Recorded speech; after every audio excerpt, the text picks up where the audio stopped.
deep down below the surface of the sea, the U-boats lurk. Unseen terrors striking fear into the heart of the Allied merchant marine.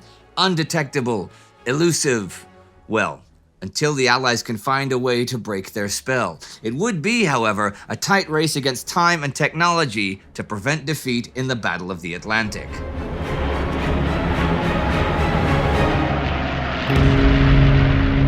Before we start the show, here's a word from our sponsors. Smash the tyrants. Fight for democracy. Join the Time Ghost Army. I'm Indy Neidell. Welcome to a World War II special episode about anti-submarine tactics. The German U-boat threat had done a pretty good job of sabotaging Britain's economy during the Great War. Many military thinkers agreed at the time that the potential of this weapon system was still in its infancy. Yet, although Britain's attempt in the 1920s to outlaw submarines altogether failed, the fact that Germany was forbidden from having them seemed enough to discount the threat as a whole. Much of this false sense of security came with the introduction of the Anti-Submarine Division Investigation Committee, with ASDIC, an acronym not derived from the new device it would develop, but from the committee itself. Britain thought it had all the strength needed to counter submerged attackers. The actual device sends out a pulse of sound beneath the surface. Then it measures the time between the generation of the pulse and its return after being reflected off an object underwater. So ASDIC could measure the exact range and location of a submerged submarine. Problem was, ASDIC could not measure its underwater depth. Also, it could only detect signals that actually bounced off of something beneath the surface. A U-boat traveling or attacking on the surface during the dark of night would be totally invisible. But lulled into a false sense of confidence with ASDIC during their interwar games, the British Admiralty was caught napping when Germany's Kriegsmarine returned to power in the late 1930s. Kind of at the last minute, Britain established the Shipping Defense Advisory Committee in 1937. This proved to be too late, however, as after the outbreak of the war in the Atlantic, Allied merchantmen were being sunk left and right by the elusive German submarines. Now, there were two major defense systems the Royal Navy had at its disposal. The first was depth charges. As the name suggests, these are basically bombs with time fuses that are set to explode beneath the water. Since ASDIC wasn't any help with depth, though, the attacking vessel still had to move right over the submarine's supposed position and roll the charges over the rail with the hopes of detonating them at the correct depth. It also didn't help that many charges dated back to 1918, with fuses detonating only at maximum range. They would eventually be more sophisticated, and the Navy would even develop a depth charge thrower, but accuracy was still poor since depth charges had the aerodynamics of a fridge. The second defense was the convoy system, large groups of merchantmen and tankers that were guarded by destroyers and corvettes. Problem was, there were simply not enough assets available in 1939 to protect them all. The Admiralty hoped to compensate for that by introducing the so-called hunting groups of anti-submarine vessels, like the Flower and Hunt class, but those proved ineffective even before the Germans began using wolfpack tactics. The next idea was to use planes from aircraft carriers to hunt them down. That idea was also quickly scrapped after U-29 sank HMS Courageous. Speaking of planes, another problem became apparent. The Navy realized that virtually all its air assets were under direct control of the Royal Air Force. The freshly formed Fleet Air Arm for maritime reconnaissance and anti-shipping action had only authority over aircraft launched from ships, not from land.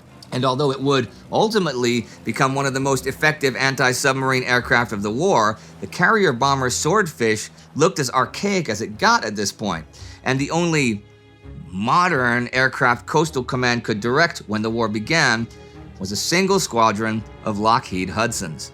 All in all, 1939 was not a good year for hunting submarines. In fact, the Royal Navy was spared from a much greater disaster as the Germans did not have a great number of U-boats available and were struggling with faulty torpedoes. 1940, with the fall of the French Channel ports and the fear of invasion drawing many of the air and naval assets away from convoy protection, was not much better. Yet the convoy system was proving to be the most efficient tool available. If the sub was scared off by the protection, then everything was fine, and goods arrived as scheduled. And if the sub chose to engage, then the convoy had a chance to destroy it. Aggressive depth charging by corvettes and destroyers in the wake of a torpedo attack was still the best course of action. Even ramming a sub was a totally viable tactic. The Admiralty began upgrading their escorts with a new version of anti-surface vessel radar, ASV, and radio direction finding, RDF, to more accurately pinpoint the location of the enemy. Radar was also being installed into coastal command aircraft, especially the night fighters. The lack of suitable aircraft for coastal patrol, however, remained a problem. The Avro Anson's range was too short, and the few available flying boats were not enough. The short Sunderland was promising, as it could stay airborne for more than 12 hours and carry 2,000 pounds of bombs, but the ability to carry bombs and the ability to hit a target as tiny as a submarine are two different things.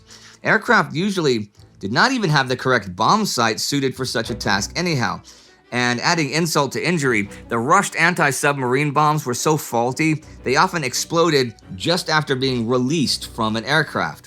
In the absence of ships and aircraft, High Command took hold of another resource: brain power.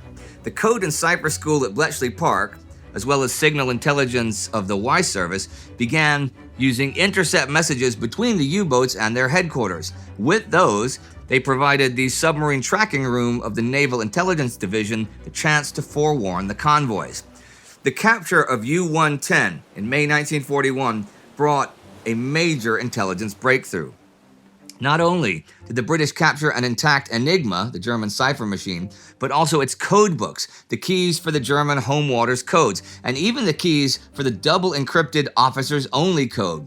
It was a major prize, and Bletchley Park immediately used it against the Kriegsmarine. The tracking room began carefully rerouting their convoys and singling out the German supply ships. Another step forward was the reintroduction of the DF system. With this, the British could intercept the radio transmissions from U-boats and measure them via triangulation from stations in England, Canada, and the West Indies. Radar technology also took a major step forward with the ASV-3, which used a 10-centimeter wavelength. Such decimeter radar systems were soon incorporated into both aircraft and ships. New methods of seaborne high-frequency direction finding were also in progress. The HFDF, or HuffDuff, could track even the shortest signals from U-boats. That meant that just turning on the radio would give the British a chance to track them. British Coastal Command also began gaining strength. The new 4-engine Liberators had a longer range to better engage the submarines, and eventually forced the Kriegsmarine to shift their assets further outwards from home. As 1941 rolled on, the war at sea widened into the Arctic and the Mediterranean. German U-boats were still forbidden from attacking any American ships. Yet incidents were unavoidable, and neutrality on the high seas was questionable from the start. The U.S. had already claimed a security zone in the Declaration of Panama all the way back in September 1939.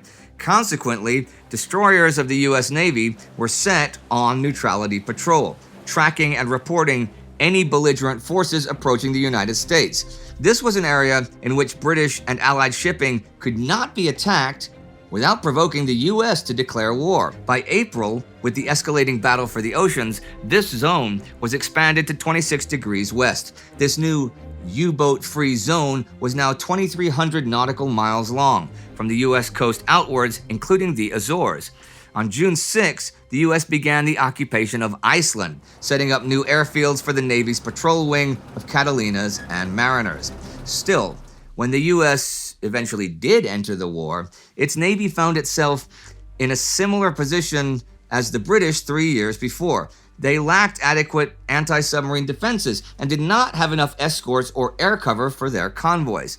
There was no unifying anti-submarine doctrine, no central body for coordination for air and sea assets.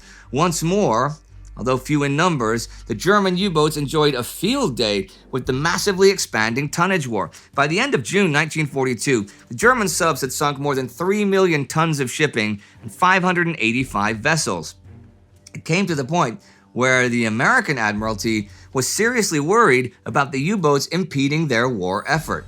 Some improvisation was necessary until they could get up to speed with what fighting submarines was all about. At first, they chose to heavily protect only the important cargo ships, those loaded with vital goods, while the unimportant ones, or lesser important ones, were pretty much left on their own.